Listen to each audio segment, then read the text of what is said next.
ಪ್ರಿಯ ವೀಕ್ಷಕರೇ, ನಾವೀಗ ಇರೋದು ದಟ್ಟವಾದ ಕಾಡಿನಲ್ಲಿ, ಅಂದರೆ ಪಶ್ಚಿಮ ಘಟ್ಟದ ತಪ್ಪಲಿನ ಶ್ರೀ ಬ್ರಹ್ಮಶ್ರೀ ಮುಗೇರ ದೈವಸ್ಥಾನ ಮಲೆಬೆಟ್ಟು ಇಲ್ಲಿ. ಇದು ಬಜಗೋಳಿಯಿಂದ 8 ಕಿಲೋಮೀಟರ್ ದೂರ ಇದೆ. ನಾನು ಇಷ್ಟರವರೆಗೆ ಮಾಡಿರುವ ಎಲ್ಲಾ ವಿಡಿಯೋಗಳು ಶ್ರೀಮಂತ ದೇವಸ್ಥಾನಗಳದ್ದು, ಆದರೆ ಈ ದೈವಸ್ಥಾನ ಮಾತ್ರ ಶ್ರೀಮಂತವಾಗಿಲ್ಲ. ಇದು ಮುಗೇರ ಸಮುದಾಯದವರ ದೈವಸ್ಥಾನ.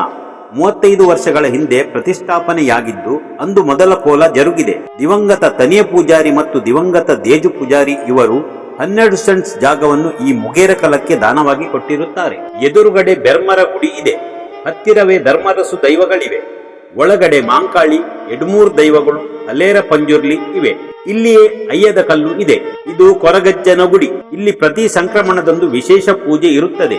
ಬಾಕಿ ದಿನಗಳಲ್ಲಿ ಇದು ಮುಚ್ಚಿರುತ್ತದೆ. ಸೋಣ ಸಂಕ್ರಮಣದಲ್ಲಿ ಅಗ್ಗೆಲು ಸೇವೆ ಇದೆ. ಏಪ್ರಿಲ್ 8, 9, 10ರಂದು ವರ್ಷಾವಧಿ ಕೋಲ ನಡೆಯುತ್ತದೆ. ಇದು ತುಂಬಾ ಕಾರ್ಮಿಕ ಕ್ಷೇತ್ರವಾಗಿದ್ದು ತುಂಬಾ ಜನ ಇಲ್ಲಿ ಹರಕೆ ಹೇಳಿಕೊಳ್ಳುತ್ತಾರೆ. ಇಲ್ಲಿ ಎಲ್ಲಾ ಸಮಾಜದವರು ಬಂದು ಕೈ ಮುಗಿದು ಹೋಗುತ್ತಾರೆ. ಎದುರು ಸ್ವರ್ಣಾ ನದಿ ಹರಿಯುತ್ತದೆ. ಸುತ್ತಲೂ ಕಾಡು. ಪ್ರಕೃತಿ ಪ್ರಿಯರು ಇಲ್ಲಿ ಬಂದರೆ ಖಂಡಿತ ಖುಷಿ ಪಡುತ್ತೀರಾ. ಹಣ್ಣು ಮುಗೇರ ಇವರು ಇಲ್ಲಿಯ ಗುರಿಕಾರರಾಗಿದ್ದಾರೆ. ಇಲ್ಲಿ ಮೂಲಭೂತ ಸೌಕರ್ಯದ ಕೊರತೆ ಎದ್ದು ಕಾಣುತ್ತದೆ. 3 ವರ್ಷಗಳ ಹಿಂದೆ ಸರ್ಕಾರದಿಂದ 20 ಲಕ್ಷ ಬಂದಿದೆ. ಬಳಿಕ ಅಂಬೇಡ್ಕರ್ ಭವನಕ್ಕೆ ಅನುದಾನ ಆಗಿದೆ, ಆದರೆ ಹಣ ಬಾರದೆ ಅಂಬೇಡ್ಕರ್ ಭವನ ಅರ್ಧದಲ್ಲೇ ನಿಂತಿದೆ. ಇಲ್ಲಿ ಯಾವುದೇ ಬಸ್ ಸೌಕರ್ಯ ಇಲ್ಲ. ಬಸ್ ಬಿಡಿ, ಸರಿಯಾಗಿ ರಸ್ತೆಯೇ ಇಲ್ಲ.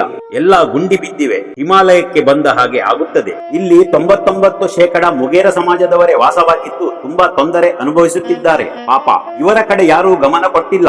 ಇನ್ನಾದರೂ ಇದಕ್ಕೆ ಸಂಬಂಧಪಟ್ಟವರು ಬಂದು ಇಲ್ಲಿಯ ಪರಿಸ್ಥಿತಿ ನೋಡಿ ಇವರಿಗೊಂದು ಒಳ್ಳೆಯ ರಸ್ತೆ ಹಾಗೂ ಮೂಲಭೂತ ಸೌಕರ್ಯ ಒದಗಿಸಲಿ ಎಂದು ನಮ್ರ ವಿನಂತಿ. ನಮಸ್ಕಾರ.